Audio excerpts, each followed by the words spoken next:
Hey everyone! I'm Albert Boris. So, around a few weeks ago, Nintendo finally gave us their first trailer on their next home console, the Nintendo Switch 2. And to say that I'm looking forward to it would be the biggest understatement of the year so far. But still, I know it's not the most innovative looking system, but who cares? The Nintendo Switch is already the most flexible and revolutionary console ever, being a hybrid system. What more do we really need besides for it to be bigger and more powerful? Well, actually, there's a lot. But hey, that's why today I wanted to make a short little wishlist video for it, and discuss everything that I hope to see for Nintendo's next-gen console, from the new games, mechanics, but also changes I'd like to see from previous consoles. Because trust me, as much as I love the Switch 1, oh my, is it still filled with issues. And this wishlist is gonna be divided into 4 different sections, to make the video more digestible. First, I'll talk about the Switch 2's personality and user interface, then online, controls, and lastly, the games I want. Yeah, the Mario games you want. Seriously, is that all you ever play? What? No, it's not. Oh yeah, then why are all of your videos based on that series? Because how many people are gonna watch why Quest for Glory 2 is an underrated gem? And also because f*** you, that's why. But yeah, with all of that being said, I say, let's get started.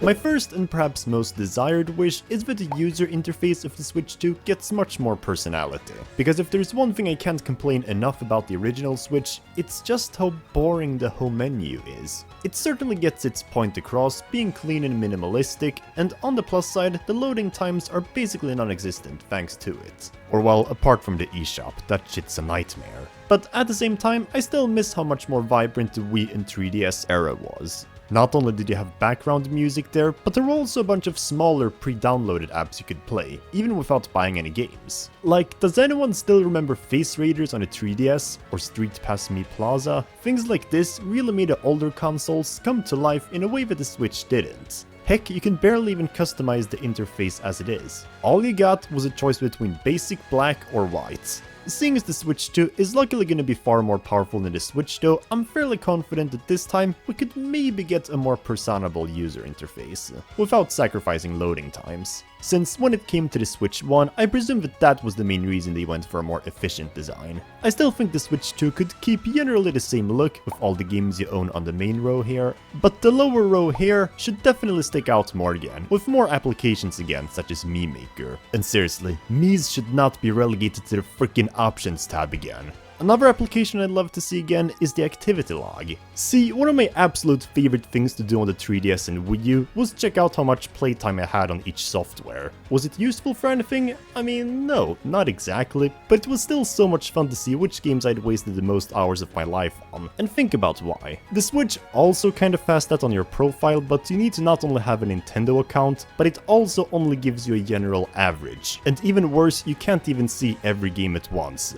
Why? It's even more disappointing because the Switch does actually track down the exact playtime too. If you link your Nintendo account to this Exophase site thing, you'll even see proof of it, so yeah. And while we're at it, maybe also give us an achievement system that incentives us to keep playing games. I, like most people, love to 100% games when I can, but as the years go by and I get older, I realize I have less time to do so, and less reason to as well. Personally, I only go out of my way to do this now when it comes to a Mario platformer, and that's only because I know how they work, and how much time I'm gonna spend. But with a proper achievement system, we'd have a much bigger reason to not only play new games, but also play them to their fullest. Or at least I would. So yeah, those are all of my user interface wishes. On to the next segment. When it comes to online though, one of the things that most desperately needs fixing is the eShop. Good lord, is it awful. And I don't just mean because of the waiting times. The fact that it's so laggy is one thing, but even worse is that there's just no algorithm. Because regardless of whether you go to recent releases or current offers, you're more often than not just gonna get a bunch of cheap shovelware recommended. Like, what the f is Sweet Bakery Tycoon? I've had enough of tycoons in Roblox already. And this is the best case scenario. Sometimes there are games that no child should ever see. Also, there's no personality in this app, but I think you already knew that. So for the Switch 2, just make it more fun to browse the eShop and let there be an algorithm that recommends your game based on what you already own. The Switch Online app also desperately needs fixing. Again, the lag and lack of music is one thing, but the main problem is how the Switch icon thing is handled. It's kind of the main attraction here, and don't get me wrong, the fact that you can purchase icon elements for platinum points to make a Switch profile picture is super cool. The problem is that the icons you can buy always keep changing every week or so, which is way too quickly for not only how many are available at a time, but also for how few missions you can do to get platinum points at a time. Just either give us missions more frequently, or let the icons stay available for a longer time, because it sucks when you realize you've missed out on a certain icon you wanted. That said, when it comes to Nintendo Switch Online otherwise, I'm mostly hoping that it largely stays the way it does now. At the very start of the Switch's lifetime, I, like everyone else, hated this online service. I mean, why do we gotta pay to play online now when we've never had to do so on previous consoles? But over time, I've realized that it's actually fairly generous. $20 for just a year and only another 20 with the expansion pack? That's actually great, because with it, you also get these retro NES, SNES, N64 and Game Boy games. Hundreds of them, in fact. And because of it, games that you might not have initially cared about at all or didn't even know existed are now free to be played by you, and it's a great way to make you branch out your gaming taste. And again, sure, at first there weren't too many games, but now in the big 2025, you have no excuse. So for the Switch 2, I hope that this stays largely the same, except we get even more games on those emulators. In the past, I thought it would also be cool if we got retro GameCube and DS services, but looking back, I think we can live without them. Because going on from the GameCube onward, games became much longer and more complex. And as such, I feel like titles from those systems would be better off coming back in the form of re-releases, like Paper Mario The Thousand Year Door did, especially since they also hold up fairly well in the graphics department. So, in my opinion, let's just focus on expanding the already existing libraries, because there's still plenty of games missing from them, such as Donkey Kong 64, or how about the entire Wario Land series besides 3? Seriously, if you haven't played Wario Land 4 yet, just go out and do it right now. It's such an underrated gem and is truly Wario's greatest achievement. But yeah, that's about it when it comes to my Switch Online wishes.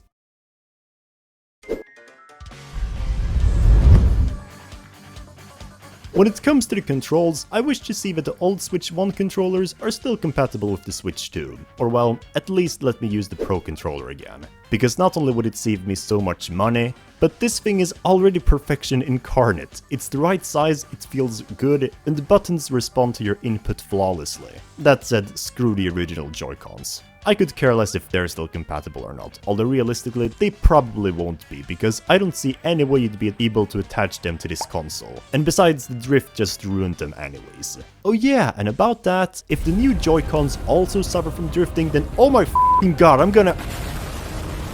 Anyways, by far the most interesting thing when it comes to the new controllers though, is the new mouse mode. See, the right Joy-Con has a brand new button not seen on the original Switch controllers. And my guess is that it's meant to activate mouse functionality, as seen in this one clip, and it will basically allow you to turn the Joy-Cons into computer mouses. Personally, I think it's an interesting idea, that does unfortunately also have the risk of becoming too gimmicky. On one hand, I could see it being used as an alternative way to navigate the home menu, a method of playing minigames in some titles, or in instances like a potential Mario Maker 3, it could be the main way of navigating the game for a more intuitive experience. But otherwise, for the most part, I hope it's not gonna become too common of a feature, and that most games will still just use a typical controller layout. Because in order to use the Joy-Cons as a mouse, you're gonna need a hard surface to put the Joy-Con on. But how often are you gonna have that? Because when I play games personally, I like to just sit back and relax on my couch. I don't want to get up and put my controllers on the floor just because there was nothing else to use, but whatever, I'm sure they'll be moderate when it comes to this.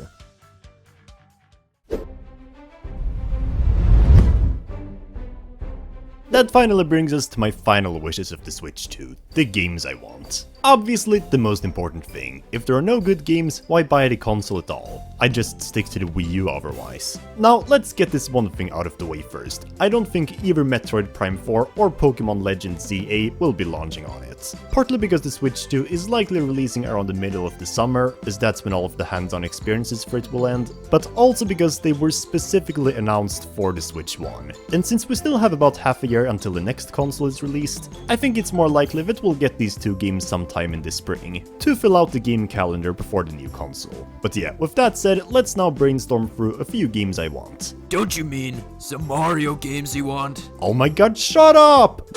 Anyways, starting off, obviously the new Mario Kart game is on the top of everyone's bucket list. And it's about time we're getting a new game in this series, seeing as it's been almost 11 years since the last full installment. And technically, I probably can't put this game on the wish list as it's the only game on here that's already been revealed for it now, but at the same time, we also didn't see too much of it, so there's still plenty of things to speculate on. The only things we do know for sure is that the game takes on a more cartoony art style, the arrow gimmick returns from the boosted course pass, and there's 24 players per race this time, and that's pretty cool. At the same time, I don't want this game to get too ambitious for its own good, because after all, while the arrow gimmick is a cool way to make each lap different, it is a pretty dramatic track element, and if there's too much of it, it might lose its specialness pretty fast. Similarly, the 24 racers change might get a bit too crazy. Especially if we're also gonna get retro tracks in the mix, which were not made at all with these gimmicks in mind. But I'm sure it will be fine. Some of the things I'd love to see though is a full-blown store mode for the game. Mario Kart has never really been known for this, which is a bit sad, because even as much as I love Mario Kart, I have to admit that it's a franchise that gets a bit repetitive at times, when most of the charm merely comes from multiplayer. But with this game's much more open tracks, I think a story mode could definitely be more organically implemented here. And on its own, it could also bring more replay value to the game. Likewise, boss battles would be killer if they made a return. In the past, they only appeared for the mission modes in Mario Kart DS and Wii, but here I want to see them take on a much bigger focus, as part of the story mode perhaps. And heck, maybe they could even appear in some regular racetracks too, perhaps in section courses where they wait for you at the very end. Although maybe that would get old really quickly. But hey, who knows? Anyways, that's enough Mario Kart wishes for one video. I've still got to talk about other games. While we're on the topic of Mario Kart though, another game I think it's really about time we get a new installment of is F-Zero. As of now, there are no rumors that a new F-Zero game is in development, sadly, and realistically, I shouldn't really expect a new game, especially when we haven't had one since the GameCube. However, I think the chances are slightly higher for the Switch 2 era. Not only because we got F-Zero 99 on Switch, which I see is Nintendo testing the waters for it, but with this new Mario Kart game looking much more cartoony and bouncy than normally, a new F-Zero game would stand out much better with its more gritty and realistic art style, which would give it a bigger reason to exist. And clearly, Nintendo knows how much we love F-Zero, with how they keep referencing it in their media, so please, just one more time at least. Perhaps one of my most wanted games for the Switch 2 though would have to be a new 3D Mario game, because this is by far my favorite sub-series of games ever, at least when it's open world and sandboxed. Don't get me wrong, the linear and traditional ones are good too, but it's definitely at its best when you have huge open areas to explore at your own pace, with their own world building and communities. Which is why I hope that the next 3D Mario takes that concept and further evolves on it. Imagine if the next 3D Mario had just one huge level, almost like a Metroidvania. And the more you played and got abilities, the more areas you'd unlock within it. Bowser's Fury on the Switch kind of went with this approach, but it definitely felt more like a tech demo of what this concept could be, with its much shorter length and reused 3D world assets. But if we got a full game based on this gameplay, I would flip out. Personally, I'd also like it if this game kept the semi-realistic art style seen in Odyssey. Only because that's kind of what adds to the immersion of discovering brand new worlds. Realistically though, no pun intended, it's gonna adopt a more bouncy and cartoony aesthetic, like Mario Wonder and the new Mario Kart, since it seems to be the new medium now. But whatever, I still have faith. On the 2D side of things, however, a new Donkey Kong Country game is well overdue. Not as much as F-Zero perhaps, because at least we got the Switch ports of the last two games, but still. It's now been over 10 years since the last entry, Tropical Freeze. And on one hand, I can see why we haven't gotten anything else yet, seeing as the same studio that worked on it, Retro Studios, have been busy doing Metroid Prime 4. But seriously, we have to get a new game after that, right? Because as much as I like 2D Mario, Donkey Kong Country definitely outranks it, with its way higher difficulty and more intricate level design. That said, I also want the next Donkey Kong Country game to return closer to its roots when it comes to gameplay mechanics. Because as much as I adore the Tropical Freeze and tolerated returns, there were definitely changes made to those games that were just pointless. Whether it was removing most of the animal buddies, turning Diddy Kong into merely a power-up, as well as the generally more boring villains. The Tiki Tak tribe in particular was just devoid of any personality. Seriously, the Kremlings just struck a much better balance between intimidating but still whimsical in their own right, so if Retro Studios could change up their next game a bit, that would make me real happy. A more likely game I could see happening in the 2D sphere is Super Mario Maker 3, and boy does it have a lot of room for improvement. Super Mario Maker 2 on the Switch, while an amazing level editor in its own right, still had so many dumb decisions that just boggled my mind, mostly in terms of limitations. Like, why are certain elements like water and lava restricted to specific themes? And why is the Super Mario 3D World game style not compatible with the rest? This and many other things need to desperately be fixed if we'll get another installment. Of course, there's also new things I'd like to see though as well. Give us even more power-ups and enemies than normally. And give us even more game styles as well. I'd love to be able to make my levels look like they come from Super Mario 64 or Galaxy, or at the very least Mario Wonder. I also briefly touched on this earlier, but I'll do it again. If we could use the Joy-Cons like computer mouses to navigate this game, that would be a dream in heaven. Sure, I don't mind using a classic control scheme for 2, but a mouse mode would just feel so much more intuitive. At least to me it would, since most of the Mario level editors I grew up playing with were on PC Flash games, so yeah. Some of my most passionate games though are the Mario RPGs. Specifically Paper Mario and Mario & Luigi. These are franchises that I have high expectations on going into the Switch 2. Both of them seem to be as good as dead for most of the Switch's lifetime, with Paper Mario completely abandoning its roots and what made its games loved, and Mario & Luigi just kind of getting cancelled after Alpha Dream, their previous developers, filed for bankruptcy. But then, just as we knew it, we got a revival for both series last year, in the form of a remake of the Thousand Year Door for Paper Mario, and also a brand new installment in Mario & Luigi. So for the Switch 2, I'd like it if the roles got swapped a little. For Paper Mario, I'd like for us to get a brand new game again, taking inspiration from the Thousand Year Door's battle system and partners, Super Paper Mario's story, Color Splash's humor, as well as the overworld design and music of the Origami King. Those are largely the categories each game excelled at previously. So if for the next game we could combine the best of each installment, that would be absolutely kingly. For Mario & Luigi, I'd like a new installment too, but for now, I think the most important thing to me is a remake of Partners in Time, as it's the only one of the pre-3DS era games that's never got one. And also because even though it's a DS game, it barely even used the touchscreen anyway, so who cares. With all of that being said, however, by far the game I want the most, more than anything on the Switch 2, is not a Mario game at all. What? And that is Tomodachi Life 2. I'm not exaggerating when I say that this is probably one of my favorite video games of all time. The original, that is. And it's not so hard to see why. It's just such a charming little title, where you create your own island, invite your Miis on it, and then just let them live out their lives, making friends and all. It's so addictive and lovable that honestly, if we get a new game, I don't even care if anything new is added. Even if it's the exact same thing as the original, that's enough to satisfy me. Just because I think this franchise deserves more attention again.